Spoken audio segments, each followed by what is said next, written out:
കൃപാസനത്തിൻ്റെ അമ്മേ, പ്രസാദപരമാതാവേ. നേടിയെടുക്കാൻ ഒരു കാര്യമില്ലാത്ത, ഒരു വിഷയമില്ലാത്ത അവസ്ഥയിൽ നിൻ്റെ ജീവിതത്തിൽ ദൈവത്തിൻ്റെ സ്പേസ് എവിടെയാണ്?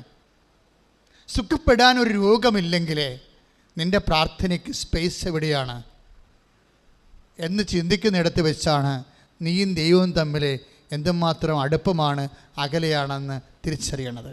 നേടിയെടുക്കാൻ ഒരു കാര്യമില്ല, ജയിക്കാൻ ഒരു പരീക്ഷയില്ല, സുഖപ്പെടാൻ ഒരു രോഗമില്ല, കിട്ടാൻ ഒരു ജോലിയില്ല, വസിക്കാൻ ഒരു വീടിൻ്റെ വിഷയമില്ല. അങ്ങനെ വന്നാൽ നീയും നിൻ്റെ ദൈവവും തമ്മിൽ എന്തായിരിക്കും? അടുപ്പമോ അകലമോ?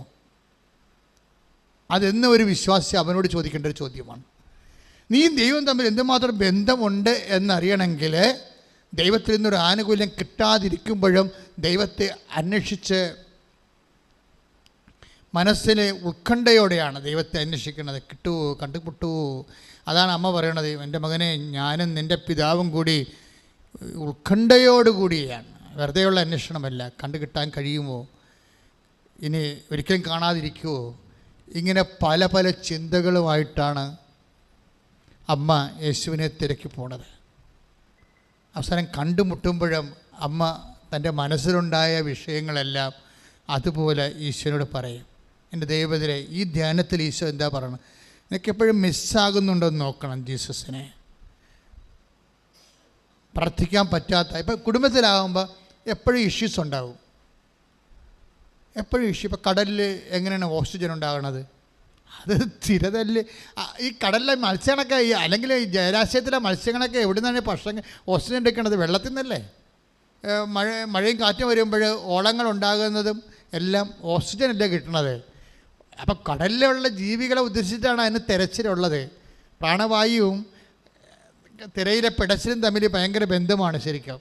ഇപ്പം നമ്മൾ തന്നെ തിരയൊന്നും ഇല്ലാ സ്ഥലങ്ങളൊക്കെ ചെമ്മീനൊക്കെ വളർത്തുമ്പോൾ നിങ്ങൾ കണ്ടിട്ടില്ലേ? ശാസ്ത്രീയമായിട്ട് ചെമ്മീൻ വളർത്തുന്ന സ്ഥലങ്ങളിൽ തന്നെത്താൻ തിര ഉണ്ടാക്കി കൊടുക്കും. ഒരു മെഷീൻ വെച്ച് തിര ഉണ്ടാക്കി കൊടുക്കും, പതപ്പിച്ച്, വെള്ളം പതപ്പിച്ച് കൊടുക്കും. ഒരു വലിയൊരു മോട്ടർ വെച്ചിട്ട്, ഇങ്ങനെ ഇലകളുള്ള ഒരു മോട്ടർ വെച്ചിട്ട് കറക്കി. അപ്പോൾ ഞാൻ ചോദിക്കും എന്നാ പരിപാടി? അപ്പോൾ വെഞ്ചരിക്കാനൊക്കെ ഈ പാടശേഖരത്തിൽ ഞാൻ പോകുമ്പോൾ ഞാൻ ഇത് 4 മോട്ടറൊക്കെ വെച്ചിരിക്കുന്നത്. മോട്ടറല്ല, ഇങ്ങനെ ഒരു പങ്കയാണ്, വെള്ളത്തിൽ കിടന്ന് കറങ്ങി പോകത്തെ. എന്നിട്ട് വെള്ളത്തിൽ ഇങ്ങനെ അടിച്ച് കറക്കി പതപ്പിച്ചെടുക്കും. അപ്പോൾ ഓക്സിജൻ, ക്രിയേറ്റിംഗ് ഓക്സിജൻ. അപ്പോഴെനിക്ക് മനസ്സിലായി, വെള്ളമായ പതയും തിരയും ഉണ്ടാവും. എന്തിനാണ്? അവിടെ ജീവിക്കുന്ന ആൾക്കാർക്ക് ഓക്സിജന് വേണ്ടിയാണ്. നിൻ്റെ ഹൃദയത്തിൽ ദൈവം ഉള്ളിടത്തോളം കാലം ദൈവത്തിൻ്റെ ആത്മാവിന് ഓക്സിജൻ വേണം. അതുകൊണ്ട് പ്രശ്നങ്ങൾ സ്വാഭാവികമായിട്ട് പ്രതീക്ഷിക്കാം. മനസ്സിലായില്ലേ? അപ്പോൾ അതുകൊണ്ട് തിരയില്ലാത്തൊരു കടലിനെ നമുക്ക് വിഭാവനം ചെയ്യാൻ പറ്റത്തില്ല. തിര ഓക്സിജൻ ഉണ്ടാക്കുന്ന ഒരു ഭാഗമാണ്. അതുപോലെ നിൻ്റെ ആത്മാവിന് ദൈവത്തിന് അനുഭവിക്കാൻ വേണ്ടി ഇടയ്ക്ക് പ്രശ്നങ്ങളുണ്ടാകും, തിരയുണ്ടാകും. ഇത് അക്സെപ്റ്റ് ചെയ്യണം. ഈ ആഴ്ച നല്ലതാണെന്ന് വിചാരിച്ചോ, സന്തോഷമായിരിക്കും. ഇപ്പോൾ ചിലർ വാരഫലക്കാർ ചോദിക്കുക, നിൻ്റെ ഈ ആഴ്ച, എല്ലാവരും ഉടനെ എടുത്ത് നോക്കും. ആൾക്കാർക്ക് അമർത്തിയിടാൻ പറ്റിയ സാധനമാണത്, ഈ ആഴ്ച, നിൻ്റെ ഈ ആഴ്ച. അപ്പം നമ്മൾ വായിക്കണത് എന്താണ്? വായിക്കണത് ഈ ആഴ്ച എങ്ങനെയാണെന്നാണ് വായിക്കണത്. അപ്പോൾ അവിടെ അവർ പറയണ എല്ലാം നല്ല കാര്യമായിരിക്കും. നിന്നെ ടെൻഷൻ അടപ്പിക്കേണ്ട, പതപ്പിക്കേണ്ട, നിനക്ക് ഓക്സിജൻ കിട്ടേണ്ട, ആത്മാവ് ചത്തുപോട്ടെന്ന് വിചാരിച്ചുകൊണ്ടാണ് വാരപഥക്കാരൻ നല്ല നല്ല കാര്യങ്ങൾ പറഞ്ഞു തന്നത്. പതപ്പിക്കാൻ ഇഷ്ടമില്ല അവർക്ക്, ശാന്തമായി കിടക്കട്ടെ എന്നാണ്. അപ്പോൾ നമുക്ക് വേണ്ടത് ശാന്തതയാണ്. പക്ഷേ ദൈവത്തിന് ശാന്തത വേണ്ട. അതുകൊണ്ട് ഈശോ പറഞ്ഞു, ഞാൻ പ്രശ്നം ഉണ്ടാക്കാൻ വേണ്ടി വന്നു, ഞാൻ തിര അടുപ്പിക്കാൻ വേണ്ടി വന്നു, ഞാൻ ഓക്സിജൻ ഉണ്ടാക്കാൻ വേണ്ടി വന്നു, നിൻ്റെ ആത്മാവിനെ ഉദ്ദേശിച്ചുകൊണ്ട് പ്രശ്നങ്ങൾ സൃഷ്ടിക്കാൻ വേണ്ടി വന്നു. Take the word of God. ഭൂമിയിൽ വാളാണ് ഞാൻ കൊണ്ടുവന്നിരിക്കുന്നത്. ലൂക്കാ 12:49. ഭൂമിയിൽ തീയിടാനാണ് ഞാൻ വന്നത് എന്ന് പറഞ്ഞേ. കണ്ട, ഭൂമിയിൽ തീയിടാനാണ് ഞാൻ വന്നത്. പൊള്ളുന്ന അനുഭവം ഉണ്ടാവുന്ന അർത്ഥം. ചിലപ്പോൾ ഭാര്യയുടെ വാക്കിൽ നിന്നായിരിക്കും നമുക്ക് പൊള്ളണത്. പക്ഷെ ബുദ്ധിയും ബോധം ജ്ഞാനം ഉള്ളവൻ പറയണം, ഭാര്യയല്ല സംസാരിക്കണം, കർത്താവ് പതപ്പിക്കുകയാണെന്ന് മനസ്സിലാക്കണം. കർത്താവിൻ്റെ വചനം എന്താ പറഞ്ഞിരിക്കുന്നത്? ചില മക്കൾ തന്നെ അങ്ങനെ തോന്നിയ ദിവസം പറഞ്ഞവർ നമ്മുടെയൊക്കെ അവർ പതപ്പിക്കും നമ്മളെ. അതെന്താ പ്രശ്നം വെച്ച് കഴിഞ്ഞാൽ, ഭൂമിയിൽ തീയിടാനാണ് ഞാൻ വന്നത്. അത് ഇതിനകം കത്തി ജ്വലിച്ചിരുന്നെങ്കിൽ എനിക്ക് ഒരു സ്നാനം സ്വീകരിക്കാനുണ്ട്. അത് നിവൃത്തിയാകുവോളം ഞാൻ എത്ര ഞെരുങ്ങുന്നു. പ്രശ്നം വെച്ച് കഴിഞ്ഞാൽ ഈ സ്നാനം എന്നൊക്കെ പറയുന്നത് ഒരു കുളിപ്പിക്കലാണ്, കൃപയുടെ കുളിപ്പിക്കലാണ്. നമ്മൾ ജ്ഞാനസ്ഥാനപ്പെട്ടപ്പോൾ നമുക്ക് ലഭിച്ച വരപ്രസാദമാണ്. ഈ വരപ്രസാദം എന്ന് പറയുന്ന ഓക്സിജൻ ആത്മാവിൻ്റെ ശ്വസനവായുവാണത്. വരപ്രസാദം ഇത് ഈ കൃപ ഉണ്ടാകണമെങ്കിൽ കുരിശുണ്ടാകണം. അതുകൊണ്ട് തീ ഇടയ്ക്കിടയ്ക്ക് വീഴും, പൊള്ളുന്ന അനുഭവം ഉണ്ടാവും, പതപ്പിക്കും. ഇതിൻ്റെ പ്രശ്നം എന്താ? ഇതെല്ലാം അക്സെപ്റ്റ് ചെയ്തുകൊണ്ട് വേണം ലൈഫിനെ ദൈവത്തിനെ അതിനകത്ത് കക്ഷി ചേർക്കാൻ. അങ്ങനെ വരുമ്പോൾ എന്താ പറ്റണത്? ഉത്കണ്ഠയൊക്കെ ഉണ്ടാവും, പക്ഷേ അതിൻ്റെ പേരിൽ പെയ്തും പെരുക്കുകയും ബഹളം ഉണ്ടാക്കുകയും അസ്വസ്ഥപ്പെടുകയും ചെയ്യത്തില്ല. എന്താ കാര്യം? അമ്മ ഹൃദയത്തിൽ സംഗ്രഹിച്ചൊന്ന് അതിൻ്റെ കൂടെ എഴുതിയിരിക്കണത്. ഉത്കണ്ഠ ഉണ്ടായി, പക്ഷെ ഉത്കണ്ഠയുടെ അർത്ഥം കക്ഷിക്ക് മനസ്സിലായി. ഞാനും നിൻ്റെ പിതാവും കൂടി നിന്നെ നഷ്ടപ്പെട്ടപ്പോഴേ ഞാനും നിൻ്റെ ഇപ്പോൾ 2:48 എന്താ പറയണത്? ലുക്കാൻ്റെ സുവിശേഷം 2:48 ഞാനും നിൻ്റെ പിതാവും കൂടി നിന്നെ ഉത്കണ്ഠയോടെ അന്വേഷിക്കുകയായിരുന്നു. പക്ഷേ ഉത്കണ്ഠ ഉണ്ടാക്കിയ സാഹചര്യം എന്താണ് എന്ന് ആൾ മനസ്സിലാക്കി കഴിഞ്ഞു. അത് പിതാവിൻ്റെ പ്രവൃത്തിയാണെന്ന് മനസ്സിലായി. കർത്താവ് പറയുന്നുണ്ട്, കണ്ടുമുട്ടിയപ്പോൾ ഈശോ പറയുന്നുണ്ട്, നിങ്ങൾ എന്തിനാണ് എന്നെ അന്വേഷിച്ചത്? ഞാൻ എൻ്റെ പിതാവിൻ്റെ പ്രവൃത്തികളിൽ വേപൃതനായിരിക്കേണ്ടവനാണെന്ന് നിങ്ങൾക്ക് അറിയാമല്ലോ. I presuppose that it is not to you. എനിക്കറിയാം നിങ്ങൾക്കത് അറിയേണ്ടതാണെന്ന്. പക്ഷേ അമ്മയുടെ സ്വഭാവമല്ലേ, അമ്മയല്ലേ, പെട്ടെന്ന് ആശയമൊന്നും ഓർത്തില്ല. ആൾ കൈ മോശം വന്നപ്പോൾ പടച്ചുപോയി, ആൾ ഉത്കണ്ഠ കയറിപ്പോയി. ആ ഉത്കണ്ഠ അഡ്രസ്സ് ചെയ്തുകൊണ്ടാണ് ഈശോ സംസാരിക്കുന്നത്.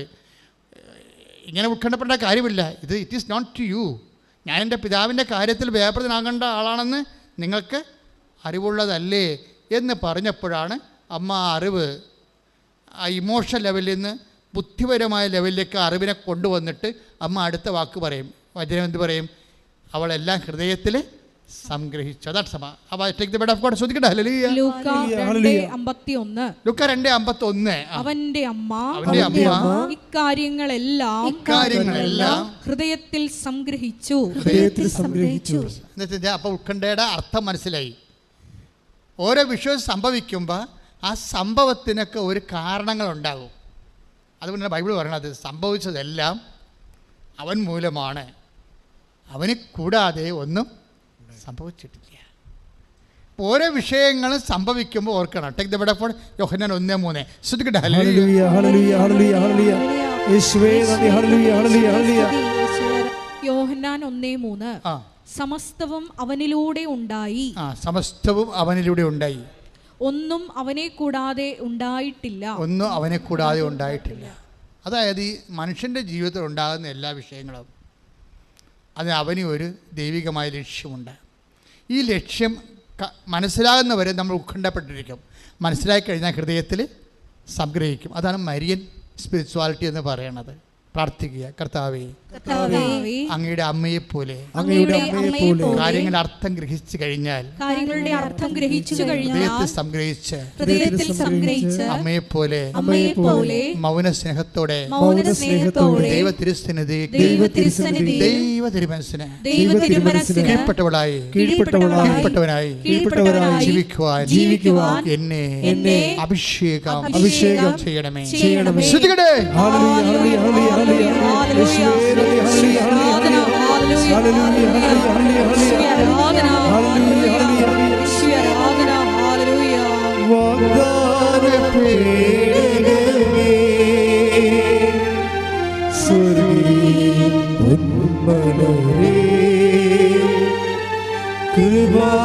കൃപാസനത്തിൻ്റെ അമ്മേ പ്രസാദവരമാതാവേ വാഗ്ദാനപീഠകമേ സ്വർഗീയ പൊന്മലരേ കൃപാസനത്തിൻ്റെ അമ്മേ പ്രസാദവരമാതാവേ. എൻ്റെ മക്കളെ എപ്പോഴും ശ്രദ്ധിക്കേണ്ട കാര്യമായാലേ, അതായത് നീ ദൈവത്തിൻ്റെ പൈതലാണോ എന്ന് വെച്ചാൽ നിൻ്റെ ഓരോ വിഷയങ്ങൾക്കും പൈതൽ എന്ന് പറയുന്നത് എന്താണ്? ദൈവ പൈതൽ എന്ന് പറയുമ്പോൾ നമ്മൾ ഇപ്പോൾ ദൈവാത്മാവിനാൽ നയിക്കപ്പെടുന്നവരെല്ലാം ദൈവത്തിൻ്റെ മക്കളാണ്. That's okay. ദൈവത്തിൻ്റെ ആത്മാവിനാൽ നയിക്കപ്പെടുകയാണ് നമ്മുടെ ജീവിതത്തിൻ്റെ. ഇപ്പോൾ 8:16 റോമാലേഖനത്തിൽ പറയണത് ദൈവാത്മാവിനാൽ പറഞ്ഞേ നയിക്കപ്പെടുന്നവരെല്ലാം ദൈവത്തിൻ്റെ മക്കളാണ്. അതൊരു ആശയപരമായിട്ടും ദൈവശാസ്ത്രപരമായിട്ടും അതാണ് അതിൻ്റെ ശരി. പക്ഷെ പ്രയോഗത്തിൽ വേറെ ഒരു ദൈവ പൈതലുണ്ട്. പ്രയോഗത്തിൽ ഒരു പൈതലിൻ്റെ പ്രശ്നം എന്താ? ഇപ്പം ഒരു നിങ്ങളുടെ കുഞ്ഞ് അവന് 1.5 വയസ്സേ ഉള്ളൂ വിചാരിച്ചു, 1.5 വയസ്സേ ഉള്ളൂ. അവൻ ഇങ്ങനെ ജലദോഷം വന്ന് മൂക്കടച്ചിരിക്കണം വിചാരിച്ചു. അപ്പോൾ കുഞ്ഞ് പറയുക എൻ്റെ മൂക്കടച്ചിരിക്കുകയാണ്, ഒന്ന് ചിരി തരാൻ പറയുക. ഒരു വയസ്സുകാരൻ പറയുക എന്നെ പറയത്തില്ല. പക്ഷെ അമ്മയ്ക്ക് മനസ്സിലാകും. അമ്മയുടെ അടുത്ത് അവൻ മൂക്കും കൊണ്ട് വരും. അവൻ ഇങ്ങനെയൊക്കെ കാണിച്ചിട്ട് അമ്മയെടുത്ത് വരും. അപ്പോൾ അമ്മയ്ക്ക് മനസ്സിലായി അടഞ്ഞിരിക്കണമെന്ന് പറയും. അപ്പോൾ അമ്മ അതിൻ്റെ അടുത്ത് പിഴിഞ്ഞ് കൊടുക്കും, ഇല്ലേ? ദാറ്റ് മീൻസ് ഇതൊരു പൈതലാണ്. അവൻ്റെ മൂക്ക് ചീറ്റണമെന്ന് അവന് ആഗ്രഹമുണ്ട്. പക്ഷെ അവനെ കൺവേർട്ട് ചെയ്യാൻ പറ്റും. അവൻ എന്താണ് അവൻ്റെ പ്രശ്നമെന്ന് അറിയത്തില്ല. ശ്വാസം മുട്ടുന്നുണ്ട്, പക്ഷേ it is not known to him what is his problem. നമുക്ക് സംഭവിക്കാം, എന്തൊരു കുഴപ്പമുണ്ട്, എന്താണ് നമുക്കറിയത്തില്ല. അപ്പോൾ അവൻ വന്ന് അമ്മയുടെ അടുത്ത് ഇങ്ങനെ നിൽക്കുകയും ഒക്കെ ചെയ്യുമ്പോൾ അമ്മയ്ക്ക് മനസ്സിലാകും ഇത് മൂക്കള കയറിയിരിക്കുകയാണ്, ചിറ്റി കൊടുക്കണമെന്ന് പറയും. ഇതൊരു പൈതൽ അങ്ങനെയാണ്. നിസ്സാര മൂക്ക് ചീരണ കാര്യങ്ങൾക്ക് പോലും അമ്മയെ ആശ്രയിക്കും. ഇങ്ങനെയാണ് പൈതൽ ജനിക്കണത്.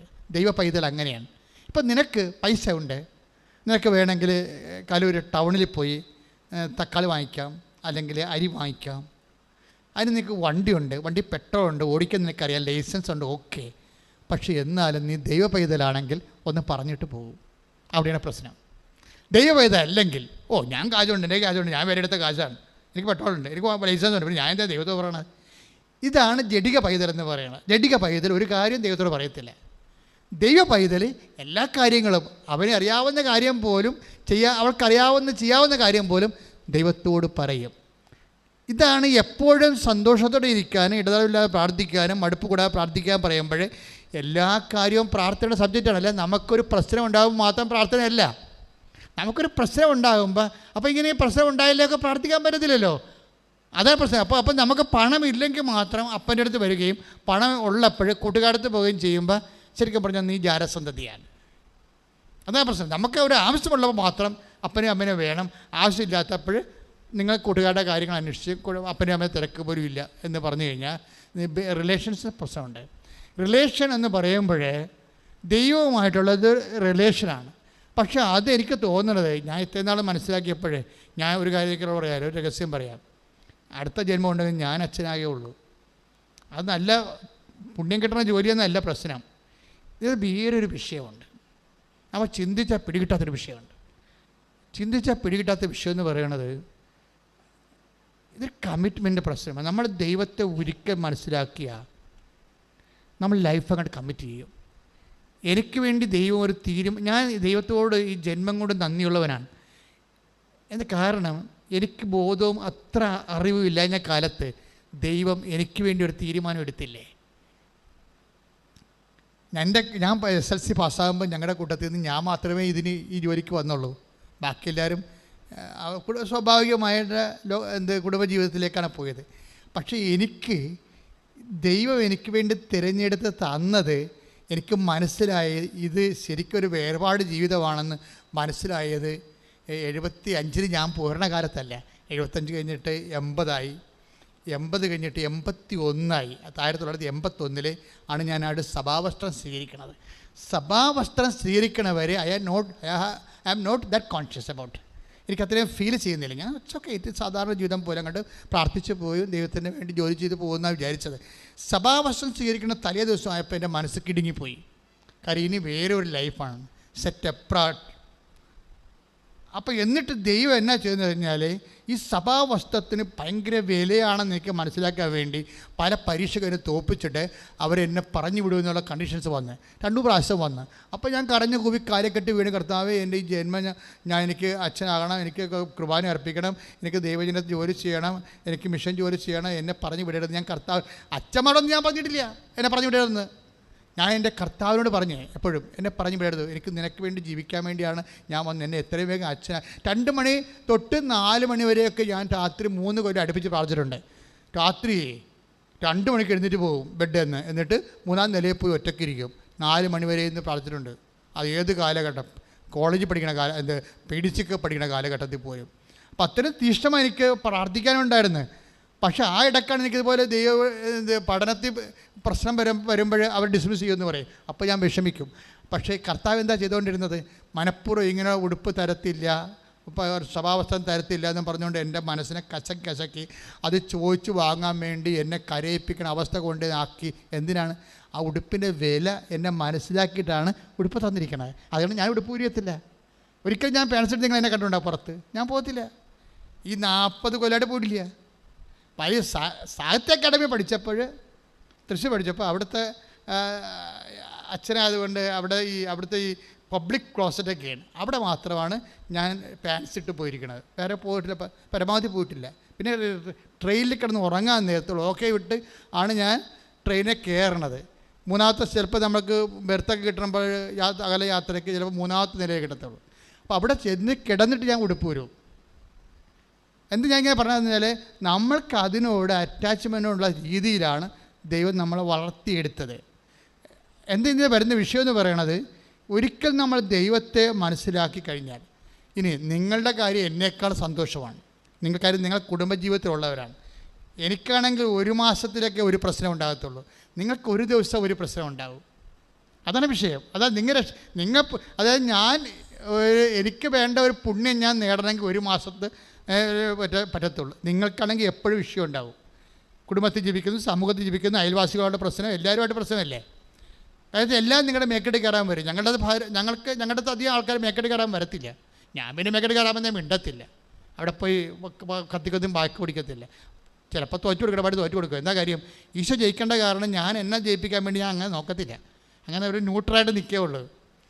ചിലപ്പോൾ ചേട്ടാ മനസ്സ് ശരിയല്ലെന്നൊക്കെ പറയുന്നത്, അല്ലാതെ വേറെ ഒന്നും പറയത്തില്ല. എന്താ പ്രശ്നം വെച്ചാൽ, ഒരു ഇഷ്യൂ അങ്ങനെ ഡെവലപ്പ് ക്രിയേറ്റ് ചെയ്താൽ അവിടെ എനിക്ക് ജയിക്കേണ്ട ആവശ്യമില്ല. അവിടെ ഞാൻ ജയിച്ച ചിലപ്പോൾ ഈശോ തോക്കുകയാണെങ്കിൽ തീർച്ചയായിട്ടും നമ്മൾ ജയിച്ചുകൊണ്ട് പ്രയോജനമില്ലാതെ വരും. അപ്പോൾ അത് കുറച്ച് നാൾ നിങ്ങൾ പരിശീലിച്ച് കഴിയുമ്പോൾ മനസ്സിലാകും. ഒത്തിരി കാര്യങ്ങൾക്ക് പോയി നിങ്ങൾ വാക്കത്തേക്ക് വട്ടം പിടിക്കേണ്ട ആവശ്യമില്ല. കുറച്ച് കണ്ട് വിട്ടുകൊടുക്കുക. ദൈവത്തെ നിങ്ങളെ പ്രധാനപ്പെട്ട ആളായിട്ട് കണ്ടിട്ട്, ദൈവം എൻ്റെ ജീവിതത്തിൽ എൻ്റെ വിശ്വാസം തോക്കരുത്, ഞാൻ തോറ്റാലും എൻ്റെ വിശ്വാസം തോക്കരുതെന്ന് പറയണം. അങ്ങനെ വന്നാൽ നിങ്ങൾ ഒരു പ്രശ്നവും നിങ്ങൾക്ക് ഉണ്ടാകത്തില്ല. ഞാൻ തോറ്റാലും എൻ്റെ വിശ്വാസം, കാര്യം എൻ്റെ വിശ്വാസം എന്ന് പറയുന്നത് എന്താണ്? എൻ്റെ ദൈവത്തിലാണ് ഞാൻ വിശ്വസിക്കുന്നത്. അപ്പോൾ ദൈവമാണത്. വിശ്വാസം തന്നെ എത്തിക്കണം, ദൈവത്തിലല്ലേ എത്തിക്കണത്. അപ്പോൾ അത് ഒരു നിലപാടിൻ്റെ ഭാഗമാണ്. ആധ്യാത്മിക ജീവിതം എന്ന് പറയുന്നത് കുറച്ചിങ്ങനെ കസ്തർക്കം എന്നൊക്കെ പറഞ്ഞാൽ പ്രാർത്ഥിക്കണമല്ല. അത് സൈലൻ്റ് ആയിട്ടുള്ള ഒരു ഡിസ്പോസിഷനാണ്, നിലപാടാണത്. ഒരു നിശബ്ദ നിലപാടാണ് ആധ്യാത്മികത എന്ന് പറയുന്നത്. അത് നിനക്കും നിൻ്റെ ദൈവത്തിനും എല്ലാവർക്കും അത് എക്സ്പ്ലെയിനബിളോ അല്ല. എല്ലാവരോടും അവർ പറയും ബുദ്ധിമോശം കാണിച്ചില്ല, മണ്ടത്തരമല്ലേ, ഇതെന്താണ് മറ്റുള്ള നമ്മുടെ വായുടെ അകത്ത് കയറി കൈയിട്ട് കഴിഞ്ഞാൽ സ്വാഭാവികമായിട്ട് അളമുട്ടി ആരാണ് കടിക്കാത്തത്, നീ മനുഷ്യനാണെന്നൊക്കെ അത് ചോദിക്കും. That's okay. അമ്മ ഇതിനെല്ലാം പറ്റിയ ആളാണ്. അമ്മ ദൈവം നഷ്ടപ്പെട്ടു പോകാതിരിക്കാൻ വേണ്ടി ഒരിക്കൽ നഷ്ടപ്പെട്ട എൻ്റെ അനുഭവം അവർക്ക് മനസ്സിലാക്കിയതാണ്. അവർക്ക് അത്ര ഉത്കണ്ഠയായിട്ട് ഉറങ്ങാത്ത രാത്രിയായിരുന്നു. 2ാമത്തെ ദിവസവും 3ാം ദിവസമാണ് ഈശോനെ കണ്ടുമുട്ടുന്നത്. അപ്പോൾ ഉത്കണ്ഠ കൊണ്ട് ഉറങ്ങാതെ കിടന്ന ദിവസമാണ്. അപ്പോൾ ദൈവം നഷ്ടപ്പെട്ടത് എന്താണെന്ന് ഈ അമ്മയ്ക്കറിയാം. അതുകൊണ്ട് അമ്മ എപ്പോഴും ഹൃദയത്തിൽ സംഗ്രഹിക്കുകയുള്ളൂ. കാര്യം ഞാൻ ജയിച്ചിട്ടോ ഞാൻ ദൈവം നഷ്ടപ്പെടരുത് എന്നുള്ള ഒരു ചിന്ത. ആധ്യാത്മിക ജീവിതം സത്യസന്ധമായ ഒരു നിലപാടുകളാണ്. ഞാൻ എന്താ ഇങ്ങനെ പറഞ്ഞതെന്ന് വെച്ച് കഴിഞ്ഞാൽ, എപ്പോഴും സന്തോഷിച്ചിരിക്കുക, ഇടതടവില്ലാതെ പ്രാർത്ഥിക്കുക.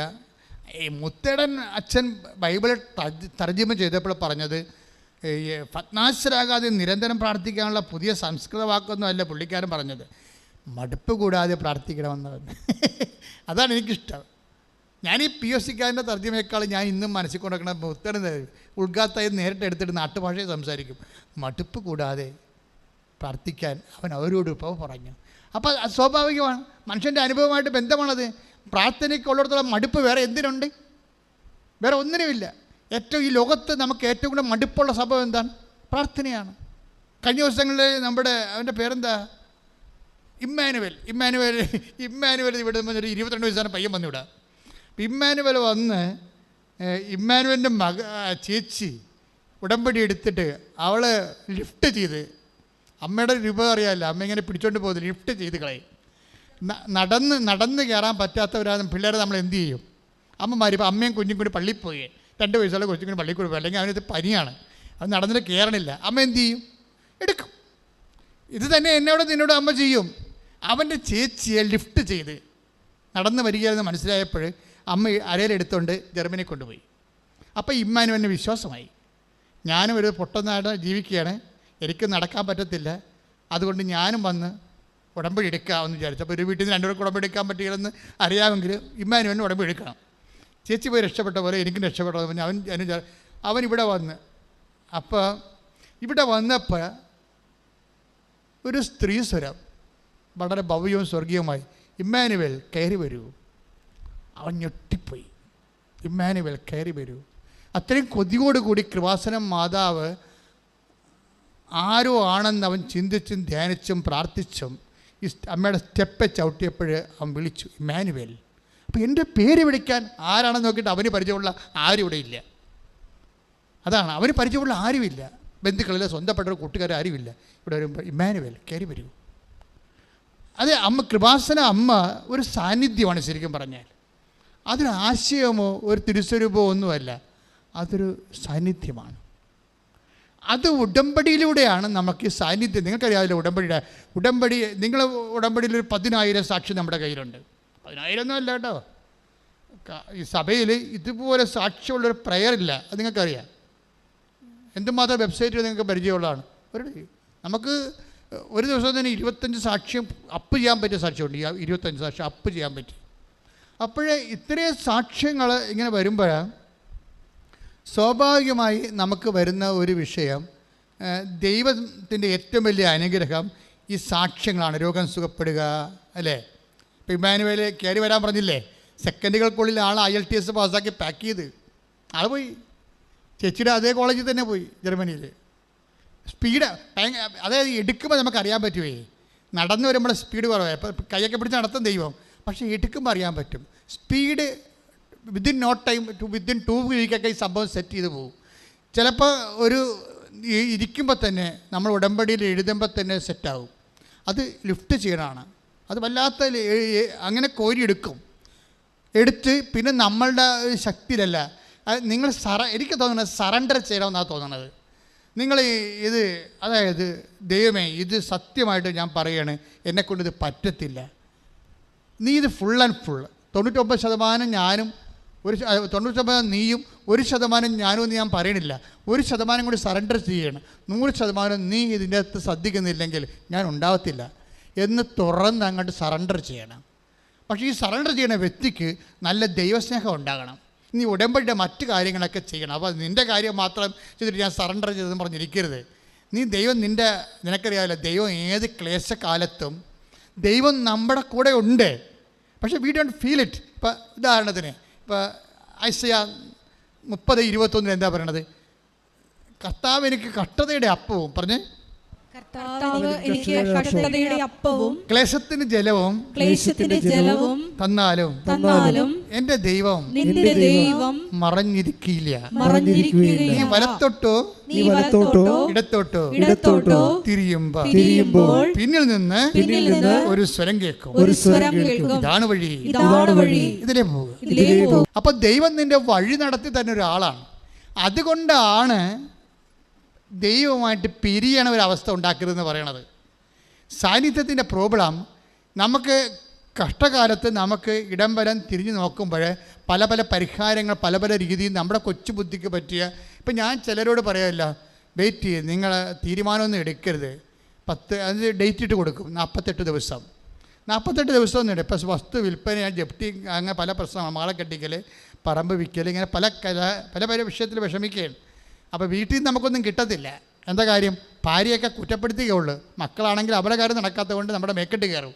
നമുക്കാണെങ്കിൽ വീട്ടിൽ വരാൻ തോന്നണമില്ല. കാര്യം ഭക്ഷണം തന്നെ വരവിടുന്ന് കിട്ടിയെങ്കിൽ അവിടെ നിന്ന് കഴിക്കാം. ഒക്കെ വീട്ടിൽ വരുമ്പോൾ ഓരോരുത്തരും മോന്തയും കണ്ടിട്ട് അവരത് ചെയ്തായിരുന്നു, അവിടെ പോയായിരുന്നു, അവരെന്ത് പറഞ്ഞു, ഇവരെന്ത് പറഞ്ഞു. ഊട് കഴിച്ചുകൊണ്ടിരിക്കുമ്പോൾ ഇവരെ കളാ ഈ ബുദ്ധിയും ബോധമില്ലാത്ത പെണ്ണുങ്ങൾ നമ്മളെ പിന്നെ പിരികേറ്റും. അവരെന്ത് പറഞ്ഞു, അവിടെ പോയില്ല. അപ്പോൾ നമ്മൾ ഭക്ഷണം കഴിക്കണം, ഇവർക്ക് മറുപടി പറഞ്ഞു കൊടുക്കണം. ചിലർ കല്യാണം കഴിക്കുന്നുണ്ടെങ്കിലും ബോധമില്ലാത്ത ഒത്തിരി പെണ്ണുങ്ങൾ കല്യാണം കഴിച്ച് ഭാര്യമാരായിട്ടുണ്ട്. അതിൻ്റെ കാര്യത്തിന് അവർക്കറിയത്തില്ല ഇയാളെങ്ങനെയാണെങ്കിൽ പുള്ളിപ്പഴുത്ത് വരികയാണോ. അവരോട് ഊണ് കഴിക്കുമ്പോൾ എല്ലാവരും സംസാരിക്കുക. ഊണ് കഴിക്കുമ്പോൾ സംസാരിച്ച് പിന്നെ മറുപടി അവസ്ഥ നമ്മൾ ഇട്ടു പോകും. അപ്പോൾ അതേ എനിക്ക് വേണത് നിങ്ങൾ ഇങ്ങനെയുള്ള സാഹചര്യങ്ങളിൽ കുറച്ച് സംസാരിച്ചിട്ട് ബാക്കി ദൈവത്തോട് പറയണം. ഇവരോട് സംസാരിച്ച കാര്യമില്ല. കാരണം നിങ്ങൾക്കൊരു ഭാര്യ അല്ലെങ്കിൽ ഭർത്താവ് 10-15 കൊല്ലം ജീവിക്കുമ്പോൾ അതെന്ത് ഉരുപ്പടിയാണ് നിങ്ങൾക്കറിയാൻ പറ്റും. പിന്നെ അവരെ കറക്റ്റ് ചെയ്യാൻ വേണ്ടി മരണം വരെ നിങ്ങൾ എനർജി ചിലവാക്കിയിട്ട് കാര്യമുണ്ടോ? ഒരു കാര്യമില്ല. നമുക്കറിയാൻ പറ്റുമല്ലോ, ഒരു 5 കൊല്ലം ജീവിക്കുമ്പോൾ തന്നെ അറിയാൻ പറ്റും ഭർത്താവ് എന്ത് ജാതിയാണ്, ഭാര്യ എന്ത് ജാതിയാണ്. അപ്പോൾ പിന്നെ നിങ്ങൾക്ക് എന്ത് ചെയ്യാൻ പറ്റും? സ്റ്റോപ്പ് ദ ബിസിനസ് എന്ന് വെച്ച് കഴിഞ്ഞാൽ അവരോട് ആ വിഷയം സംസാരിക്കണ്ട, സംസാരിച്ച പ്രശ്നം ഉണ്ടാക്കേണ്ട കാര്യമില്ല. നിങ്ങൾ ദൈവത്തോട് പറയുക, അവിടുത്തെ എന്തെങ്കിലും കിട്ടുന്നുണ്ടെങ്കിൽ അത് ദൈവത്തിന് പ്രാർത്ഥനയായിട്ട് കാഴ്ചവെക്കണം. നമ്മുടെ ആന്തരിക ആത്മാവിന് പ്രാണവായു കൊടുക്കാൻ വേണ്ടി കടലിൽ അലകളുള്ളതുപോലെ, അലകളിൽ ഓക്സിജൻ ജനിക്കുന്ന പോലെ നമ്മുടെ പ്രശ്നങ്ങൾ പ്രാർത്ഥനയാക്കി മാറ്റുമ്പോൾ ഈ വിശ്വാസത്തിൻ്റെ, ദൈവസ്നേഹത്തിൻ്റെ, അതുപോലെ തന്നെ പ്രത്യാശയുടെ, ദൈവകൃപയുടെ ഓക്സിജൻ, പ്രാണവായു, കൃപ രൂപപ്പെട്ടു വന്നിരിക്കും. ഇത് ഇരട്ടത്തക്കത്തിനാണ് സംഭവിക്കുന്നത്. ഇത് വിവേചിക്കണ കൊണ്ടാണ് മറിയം അങ്ങനെയുള്ള തക്കങ്ങളിലൂടെ പോകുമ്പോൾ അവർ ഹൃദയത്തിൽ സംഗ്രഹിച്ചു. അതിനെക്കുറിച്ച് ധ്യാനിക്കുമെന്നാണ്, അതിനെക്കുറിച്ച് ധ്യാനിക്കും. പ്രാർത്ഥിക്കുക, കർത്താവ് ദൈവമേ, ജീവിതത്തിൻ്റെ ഇരുട്ട് തക്കങ്ങളിലെ ആത്മാവിൻ്റെ പ്രാണവായു ഉൽപ്പാദിപ്പിക്കുന്ന അലയൊഴികളുടെയും കാലങ്ങളിലെ കർത്താവേ കൃപയാർജിക്കുന്ന പരിസ്ഥിതിയെ വിവേചിച്ച് മനസ്സിലാക്കി അത് പരിപാലനയുടെ ഭാഗമായി മനസ്സിലാക്കി ദൈവത്തിന് നന്ദി പറയുക. പ്രാർത്ഥനയോടെ, മടുപ്പ് കൂടാതെ പ്രാർത്ഥനയോടെ, ഇടതടവില്ലാതെ പ്രാർത്ഥനയോടെ അങ്ങേ അനുഭവിക്കുവാൻ എന്നെ അഭിഷേകം ചെയ്യണമേ. ശ്രദ്ധിക്കട്ടെ.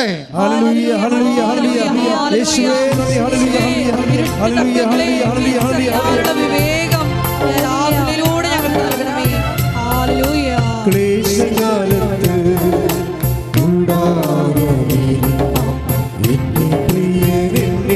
മറയ്ക്കും, അല്പകാലം കഴിഞ്ഞ്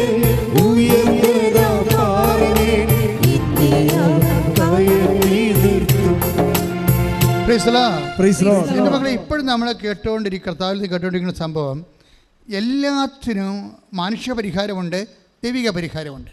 അപ്പം നീ വലത്തോട്ടോ ഇടത്തോട്ടോ തിരിയുമ്പോൾ പിന്നിൽ നിന്ന് ഒരു സ്വരം കേൾക്കും.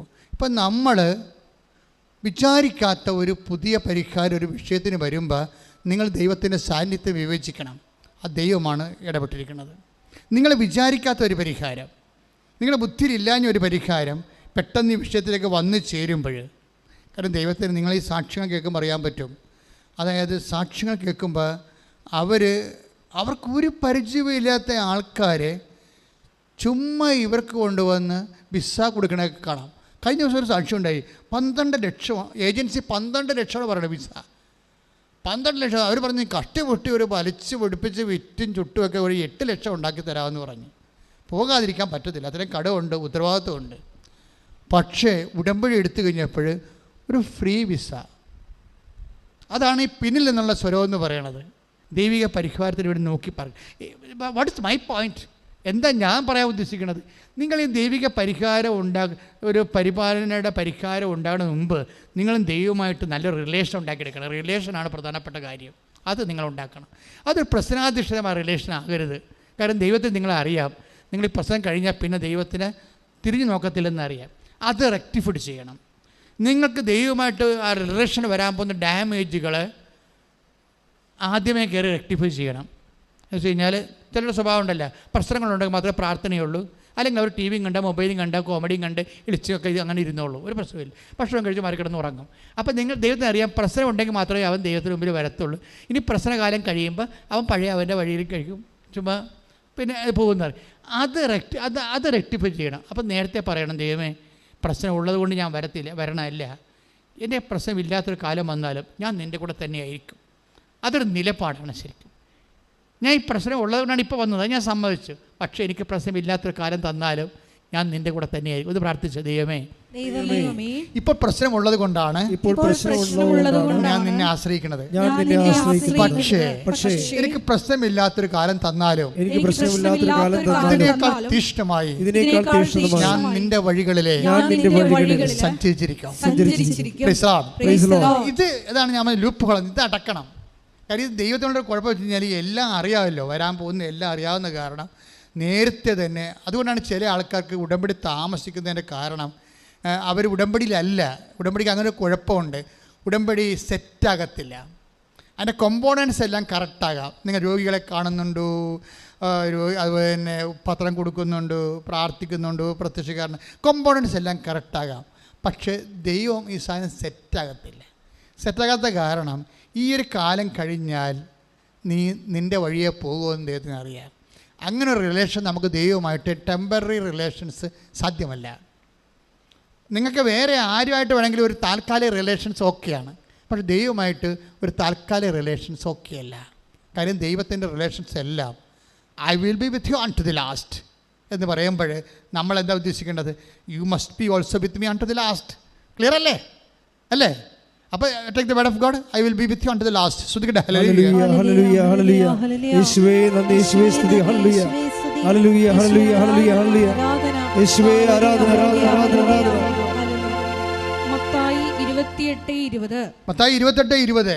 യുഗാന്തം വരെ, യുഗാന്ത്യം വരെ, യുഗാന്ത്യം വരെ എന്നും ഞാൻ നിങ്ങളോട് കൂടെ ഉണ്ടായിരിക്കും. അപ്പോൾ ദൈവത്തിൻ്റെ ഒരു മോഡ് ഓഫ് റിലേഷൻ അതാണ്. എന്താണ്? അന്ത്യം വരെയാണ്. ടെമ്പററി റിലേഷൻസ് ഇല്ല. അപ്പോൾ നമ്മൾ ബുദ്ധിയുള്ള മനുഷ്യർ എന്ത് ചെയ്യണം? ദൈവം പ്രീസപ്പോസ് ചെയ്യുന്നുണ്ട്. എന്താണ്? Likewise I also presuppose that you will be with me unto the last. അതായത് എന്നെപ്പോലെ നീയും അന്ത്യം വരെ എൻ്റെ കൂടെ ഉണ്ടാകുമെന്ന് ഞാൻ ധരിക്കുന്നു. ഇതേ വിഷയം. അതുകൊണ്ട് തന്നെ ദൈവമായ റിലേഷൻസ് ഒരു ശാശ്വത റിലേഷൻസ് ആക്കി മാറ്റാൻ നോക്കണം. കാര്യം ഈ സാന്നിധ്യം ശാശ്വതമായിട്ടാണ് പോണത്. Take the word of God. സാന്നിധ്യം സന്തോഷം തമ്മിൽ ബന്ധമുണ്ട്. സങ്കീർത്തനം 16:8 മുതൽ 11 വരെ. കർത്താവ് എപ്പോഴും എൻ്റെ കൺമുമ്പിലുണ്ട്. ക്ലിയർ പറഞ്ഞേ. കർത്താവ് എപ്പോഴും എൻ്റെ കൺമുമ്പിൽ ഉണ്ട്. അവിടുന്ന് എൻ്റെ വലതുഭാഗത്തുള്ളത് കൊണ്ട് ഞാൻ കുലുങ്ങുകയില്ല. അതിനാൽ എൻ്റെ ഹൃദയം സന്തോഷിക്കുകയും അന്തരംഗം ആനന്ദം കൊള്ളുകയും ചെയ്യുന്നു. എൻ്റെ ശരീരം സുരക്ഷിതമായി വിശ്രമിക്കുന്നു. അവിടുന്ന് എന്നെ പാതാളത്തിൽ തള്ളുകയില്ല.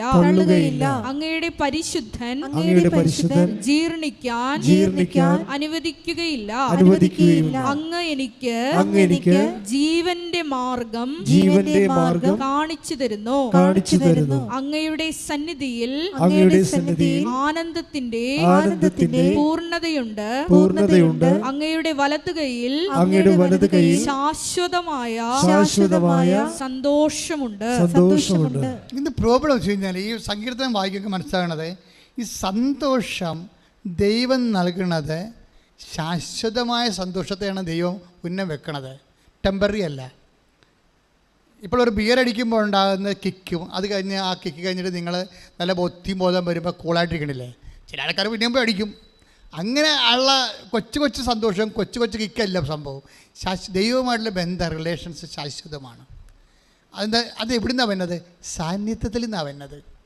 ശാശ്വതമായ സാന്നിധ്യത്തിൻ്റെ സമ്പൂർണ്ണ ബലമെന്ന് പറയണത് ആ സന്തോഷമാണ്. ശരിക്കും പറഞ്ഞാൽ ഇപ്പം നമ്മുടെ സന്തോഷത്തിൻ്റെ അവിടെ അങ്ങനെ ഒരു ബൈബിൾ അങ്ങനെ വചനമുണ്ട് അല്ലേ? 16:11 എന്താ പറയണത്? അതായത് അങ്ങയുടെ തിരുസന്നിധി സന്തോഷത്തിൻ്റെ പൂർണ്ണതയുണ്ട്. സന്തോഷത്തിൻ്റെ പൂർണ്ണത എങ്ങനെയാണ്? നീ എൻ്റെ വലതുവശത്തുണ്ട്, നീ എൻ്റെ കൺമുമ്പിലുണ്ട്. എന്താണ്? സാന്നിധ്യമാണ് സന്തോഷത്തിൻ്റെ പൂർണ്ണത. ഒന്ന് പറഞ്ഞേ. സാന്നിധ്യമാണ് സന്തോഷത്തിന്റെ പൂർണ്ണത. ഉടമ്പടി എന്ന് പറയുന്നത് ഒരു പൂർണ്ണതയുടെ പ്രാർത്ഥനയാണ്. എന്താ കാര്യം? അതൊരു നെറ്റിഫെറ്റ് സാന്നിധ്യമാണ്. നിങ്ങൾ പറയുന്ന IELTS പാസ്സായി, ജർമ്മനിയിൽ പോയി, വസ്തു വിറ്റു, വഴി കിട്ടി എന്നൊക്കെ പറഞ്ഞത് തന്നെയില്ല. അങ്ങനെ കൊച്ചു പരിപാടികളൊന്നുമില്ല. അതൊക്കെ വലിയ പരിപാടി, നിങ്ങളെ സംബന്ധിച്ചിടത്തോളം വലിയ പരിപാടി തന്നെയായിരിക്കും. പക്ഷേ ദൈവം ഉദ്ദേശിക്കുമ്പോഴേ അതിൽ നിന്ന് ലഭിക്കുന്നതിനേക്കാളും ഇപ്പം നിങ്ങൾക്ക് എന്തുമാത്രം ദൈവാനുഗ്രഹങ്ങൾ കിട്ടിയിരിക്കുന്നത്, അന്നൊക്കെ നിങ്ങൾക്ക് നല്ല സന്തോഷം ഉണ്ടായിരുന്നു. ഇപ്പം ഏതാണ് ദൈവാനുഗ്രഹം കിട്ടിയത്, എന്തിനാണ് സന്തോഷം ഉണ്ടായതെന്ന് പോലും ഇപ്പോൾ ഓർക്കണില്ല. സന്തോഷം പോലും മറന്നുപോയി. ശാശ്വതമായ സന്തോഷം സാന്നിധ്യത്തിൽ നിന്ന് ഉണ്ടാകുന്നതാണ്, ശാശ്വതമായ. അതുകൊണ്ട് ഉടമ്പടിയിലൂടെയാണ് ദൈവം ശാശ്വതമായ സന്തോഷം സാന്നിധ്യം വാഗ്ദാനം ചെയ്യണത്. ഇപ്പോൾ ഉടമ്പടി നിങ്ങൾ വസ്തു വിൽക്കണമെന്ന് പറഞ്ഞാൽ IELTS പാസ്സാകണമെന്ന് പറഞ്ഞാൽ എഴുതുന്നത്. പക്ഷേ ദൈവം ഉദ്ദേശിക്കുന്നത് സാന്നിധ്യമാണ്. അപ്പോൾ നിങ്ങൾ സാന്നിധ്യത്തിന് വേണ്ടിയാണ് പ്രൈമറി ആയിട്ട് നിങ്ങൾ ദൈവദിവസം വെക്കുന്നുണ്ടെങ്കിൽ ദൈവം പറയും, ഇപ്പോഴും നീ ഗോട്ട് ദ പോയിന്റ്, ഇപ്പം നിങ്ങൾ കറക്റ്റ് കാര്യങ്ങൾ ചെയ്തെന്ന് പറയും. എന്താ കാര്യം? സാന്നിധ്യമാണ് ദൈവം ഉദ്ദേശിക്കുന്നത്. നമ്മുടെ മറ്റ് കല്യാണം നടക്കുക, കുഞ്ഞുങ്ങളുണ്ടാവുക, പഠനത്തിൽ ജയിക്കുക എന്നുള്ളതെല്ലാം ടെമ്പററി സംഭവമാണ്. ദൈവം അതിനേക്കാൾ വലുതാണ് ഉദ്ദേശിക്കുന്നത്. എന്താണ് ഉദ്ദേശിക്കുന്നത്? സാന്നിധ്യമാണ്. അപ്പോൾ ഈ സാന്നിധ്യത്തിന് വേണ്ടിയാണ് നിങ്ങൾ ക്രേവ് ചെയ്യേണ്ടത്. ഇന്ന് പ്രാർത്ഥിച്ചേ, കർത്താവേ ഉടമ്പടി വഴി അങ്ങ് വാഗ്ദാനം ചെയ്യുന്ന ഏറ്റവും വലിയ വാഗ്ദാനമായ അങ്ങയുടെ സാന്നിധ്യത്തിനായി ഞാൻ കൊതിക്കുന്നു. കർത്താവേ, നിന്റെ സാന്നിധ്യത്തിൽ ശാശ്വതമായി അനുഭവിച്ചുകൊണ്ട് സമ്പൂർണ്ണ സന്തോഷം അനുഭവിക്കുവാൻ എന്നെ അഭിഷേകം ചെയ്യണം.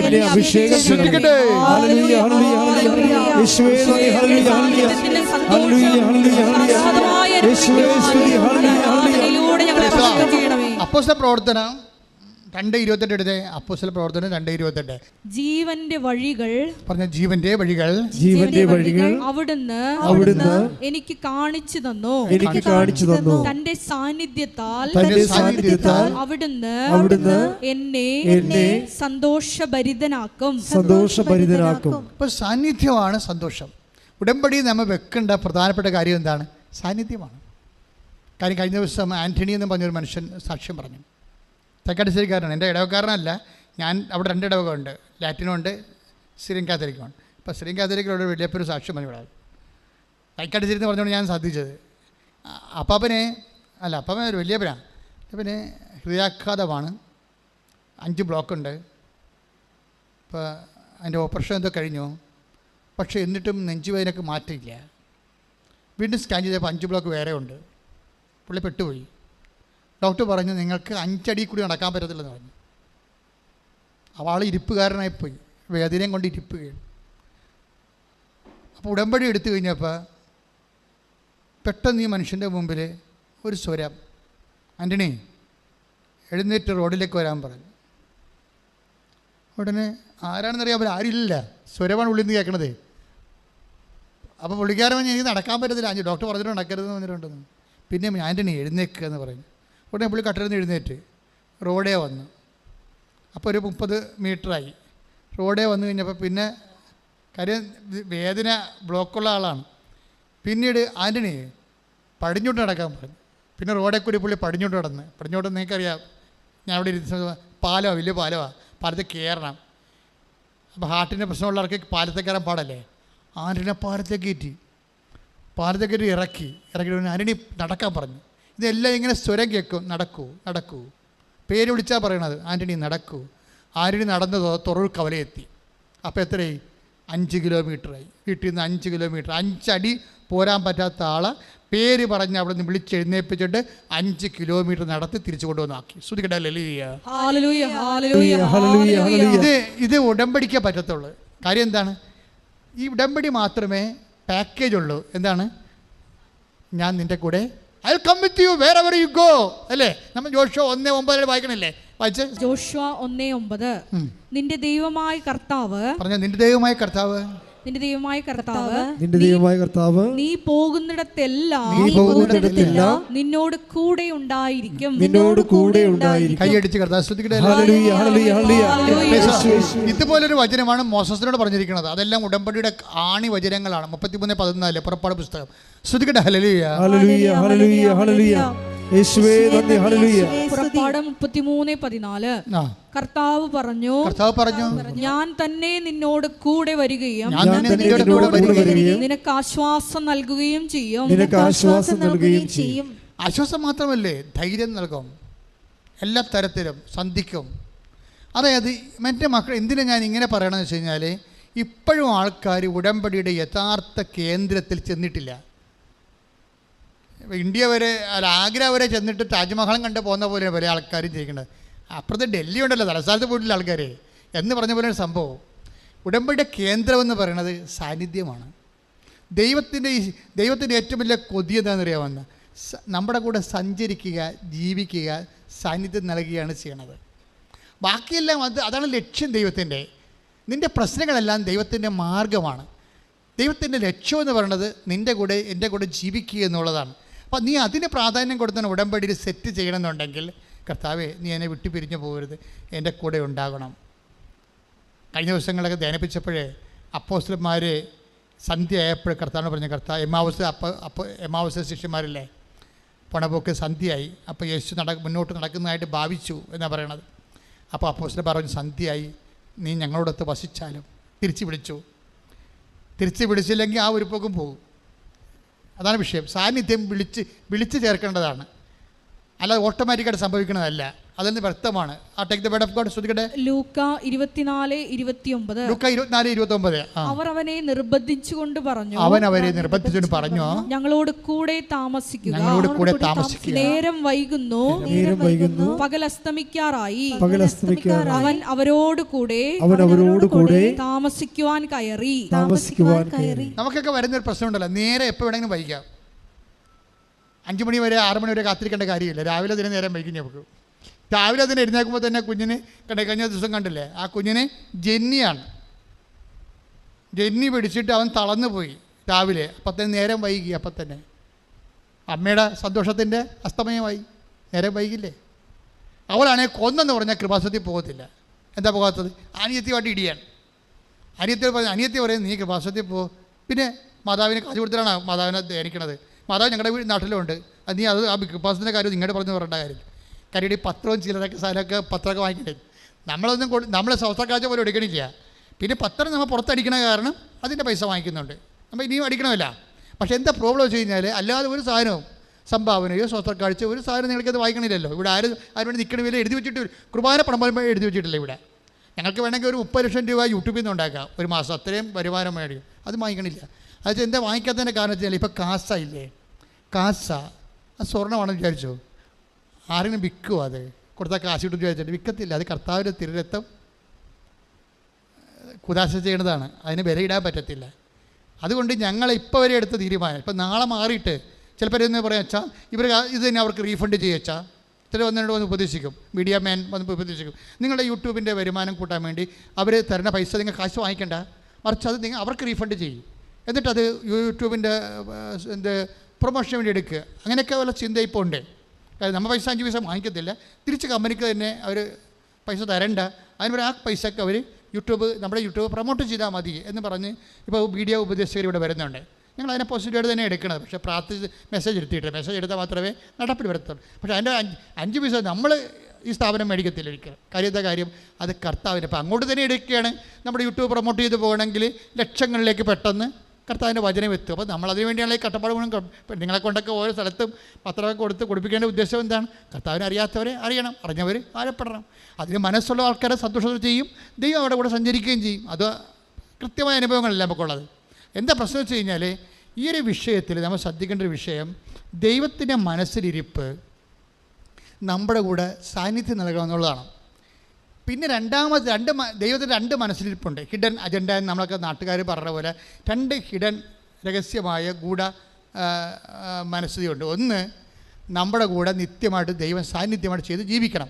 അതിനാണ് ഉടമ്പടി ദൈവം വെച്ചിരിക്കുന്നത്. രണ്ടാമത് വെച്ചിരിക്കുന്നത് നമ്മൾ നിർബന്ധിക്കണം. അതാണ് വിഷയം. അല്ല വെറുതെ ദൈവം വന്ന് നമ്മുടെ കൂടെ താമസിക്കത്തില്ല. ഈ നിർബന്ധമാണ് പലപ്പോഴും നമ്മളെ പലതരത്തിൽ പ്രേക്ഷിത പ്രവർത്തനമൊക്കെ മാറ്റണത്. ഒരു നിർബന്ധമാണ്. കർത്താവെ, ഞാൻ 100 പേരെ അങ്ങയെ അറിയിക്കും, അങ്ങ് എന്നെ വിട്ട് പിരിഞ്ഞു പോകരുത്. കർത്താവ്, ഞാൻ രോഗികൾക്ക് കൊണ്ടുപോയി ഭക്ഷണം കൊടുക്കും, അങ്ങ് എന്നെ വിട്ട് പിരിഞ്ഞു പോകരുത്. കർത്താവ്, ഞാൻ കൊണ്ടുപോയി ആശുപത്രി കൊണ്ടുപോയി രോഗികളെ കാണും, കർത്താവ് നീ എന്നെ വിട്ട് പിരിഞ്ഞു പോകരുത്. അപ്പം നമ്മുടെ ഓരോ പ്രേക്ഷിത പ്രവർത്തനം പ്രാർത്ഥനയുടെ ഉദ്ദേശം എന്താണ്? കർത്താവ് നീ എൻ്റെ കൂടെ വസിക്കണം. എല്ലാ പ്രേക്ഷിത പ്രവർത്തനവും നീ നിൻ്റെ പരീക്ഷ, വീട്, വസ്തു അതൊക്കെ കർത്താവ് നോക്കിക്കൊള്ളും. നീ പ്രാധാന്യം കൊടുക്കണം എന്താണ്? കർത്താവെ ഞങ്ങളോടൊത്ത് വസിക്കുക. കാരണം എന്താണ്? നേരം വൈകുന്നു, സൂര്യൻ അസ്തമിക്കാറായി. ഓരോ നിമിഷവും അസ്തമയം വരുമ്പോഴേ കർത്താവിനെ വിളിക്കാൻ കാലമായെന്ന് ചിന്തിച്ചിട്ട് അത് വെറുതെ വിളിച്ചോണ്ടിരിക്കാൻ പറ്റത്തില്ല. അതിന് പകരം നമ്മൾ പ്രവർത്തിച്ച് പ്രേക്ഷിത പ്രവർത്തനങ്ങളിലൂടെ കർത്താവിനെ നിർബന്ധിക്കുകയാണ്. എന്തിനാണ്? നമ്മുടെ കൂടെ വസിക്കാൻ. കാര്യം ഉടമ്പടിയുടെ ആത്യന്തികമായ ലക്ഷ്യം എന്താണ്? സാന്നിധ്യം. പ്രാർത്ഥിക്കുക. കർത്താവേ ഉടമ്പടിയുടെ ഏറ്റവും വലിയ ദൈവിക ലക്ഷ്യമായ ദൈവസാന്നിധ്യത്തിലെ ജീവിക്കാൻ വേണ്ടി എന്റെ പ്രാർത്ഥനാ ജീവിതത്തെ, പ്രേക്ഷിത പ്രവർത്തനങ്ങളെ, ഉടമ്പടി ജീവിത രീതി അങ്ങ് പൂർണ്ണമായി പ്രയോജനപ്പെടുത്തിക്കൊണ്ട് എന്നിൽ വസിക്കണമേ. എന്റെ സഹസഞ്ചാരിയായി കൂടെ നടക്കണമേ. ശ്രദ്ധിക്കട്ടെ.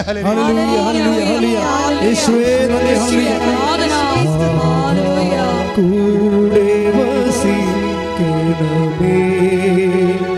നാഥാ, കൂടെ വസിക്കണമേ.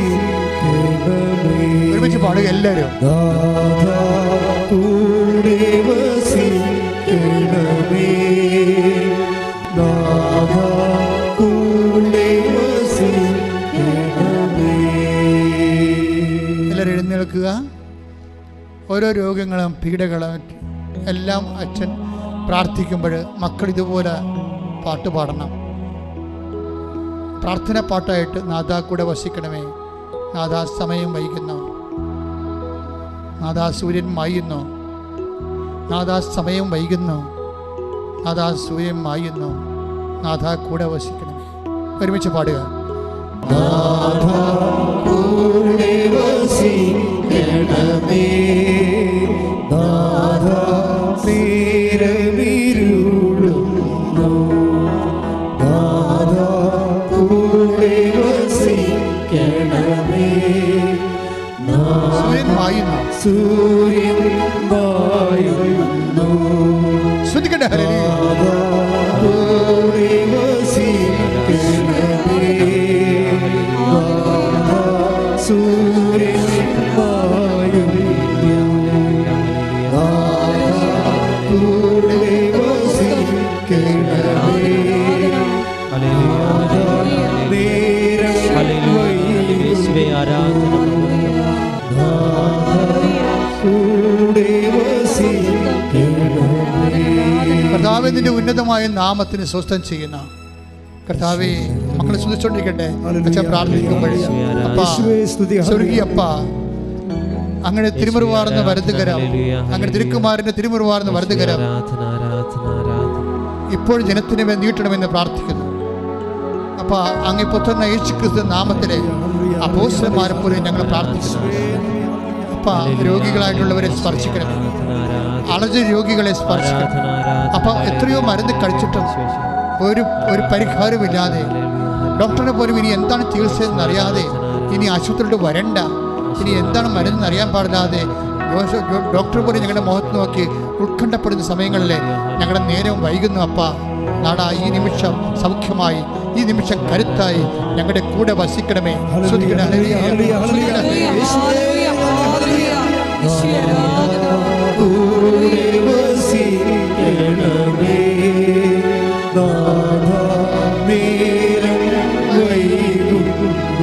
നാഥാ കൂടെ വസിക്കണമേ. നേരം വൈകുന്നോ?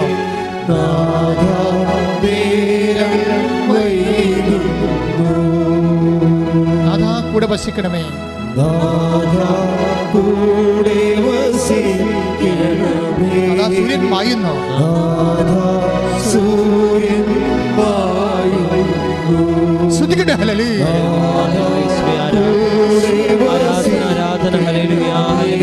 പക്ഷാപരത്തോടെ സൂര്യൻ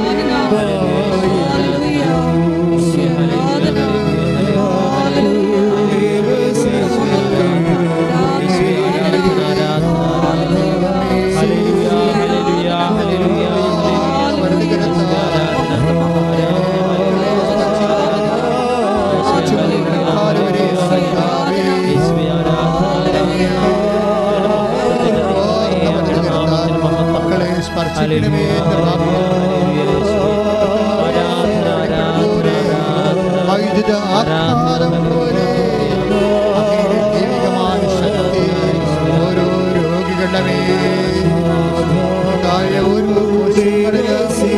ഓരോ പേശികളില്, ഓരോ ഞരമ്പുകളില്, ഹൃദയത്തിലും ആന്തരിക അവയവങ്ങളിലും കർത്താവേ, നിന്റെ രക്തത്താൽ കുളിപ്പിക്കണമേ.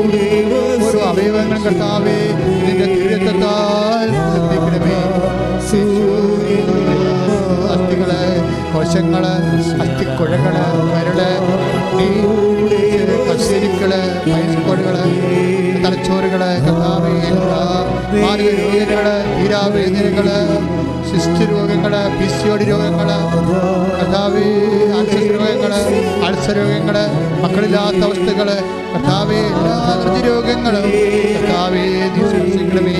ഞങ്ങൾക്ക് വേണ്ടി ക്രൂശിക്കപ്പെട്ടവനെ, ഞങ്ങൾക്ക് വേണ്ടി തിരുവിലാവിൽ മുറിവേറ്റവനെ, ഞങ്ങൾക്ക് വേണ്ടി മുക്കിടം ചൂടിയവനെ, ഓ ആരാധനെ, ഓ ആരാധനെ. കർത്താവേ, നിന്റെ തിരുത്തം മഴ പോലെ പെയ്യട്ടെ. കർത്താവേ, തിരുത്തം മഴ പോലെ പെയ്യട്ടെ.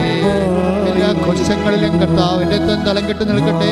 എല്ലാ കോശികളും വസ്തുക്കളിലും കണ്ണ് കാണാത്തവര്, ചെവി കേൾക്കാത്തവര്, തൊണ്ടയുടെ തൈകളുള്ളവര് കർത്താവേ സ്പർശിക്കണമേ, ഹൃദയത്തെ സ്പർശിക്കണമേ.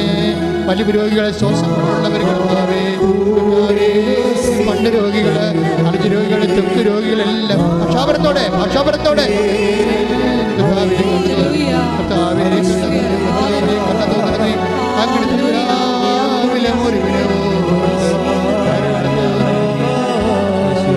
കുമാരന്റെ ഉന്നതമായ നാമത്തിൽ പ്രാർത്ഥിക്കുന്ന പൈശാചിക പീഡകള്, ശ്രമത്തിന്റെ ദോഷങ്ങള്, ജോലിയില്ലാത്ത അവസ്ഥകള്, വിവാഹവരാത്ത അവസ്ഥകള്, അവരില്ലാത്ത അവസ്ഥകള്, സാമ്പത്തിക തകർച്ചകള്, കടഭാരങ്ങളുള്ളവർ, കുടുംബത്തിൽ സമാധാനമില്ലാത്തവർ, എങ്ങനെ ഉണരണമെന്ന് ആഗ്രഹിക്കാത്തവര്, ഉണർച്ച വന്നില്ലെങ്കിൽ നന്നായിരുന്നു ചിന്തിക്കുന്നവര്, ആത്മഹത്യയെക്കുറിച്ച് കുറിച്ച് ചിന്തിക്കുന്ന, മനസ്സിടിഞ്ഞു പോയ മക്കള്, മനസ്സിൽ മറന്നുപോയ മക്കളുടെ മേൽ കർത്താവേ, ജീവിതം എന്തിനു വേണ്ടിയാണെന്ന്, എന്തിനു വേണ്ടി ജീവിക്കാമെന്ന് പറഞ്ഞാൽ നിരാശയെ നിവദിക്കുന്ന മക്കളുടെ മേൽ കർത്താവിന്റെ ചൈതന്യം ആവശ്യിക്കട്ടെ. അമ്മേ, പുരുഷന്റെ ചുവട്ടിലമ്മേ, യേശു ക്രിസ്തുവിന്റെ വിശുദ്ധമായ രക്തത്തിൽ ചവിട്ടി നിൽക്കുന്ന അമ്മേ, അമ്മയുടെ ധൈര്യത്താൽ മക്കളെ അഭിഷേകം ചെയ്യണമെന്ന് പ്രാർത്ഥിക്കുന്ന യേശുവിന്റെ ശക്തി വെക്കട്ടെ, യേശുവിന്റെ കൃപ ചൊരിയട്ടെ, യേശുവിന്റെ സ്നേഹത്താൽ മക്കളെ സ്നാനം ചെയ്യപ്പെടട്ടെ. യേശുവിന്റെ ഒരുമിച്ച് പാടുക.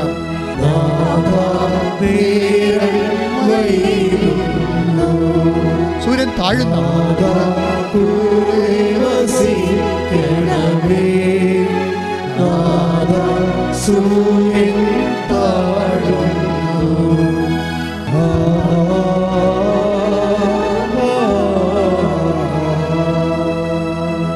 മുട്ടേ നിൽക്കുക. സമാപനാശയം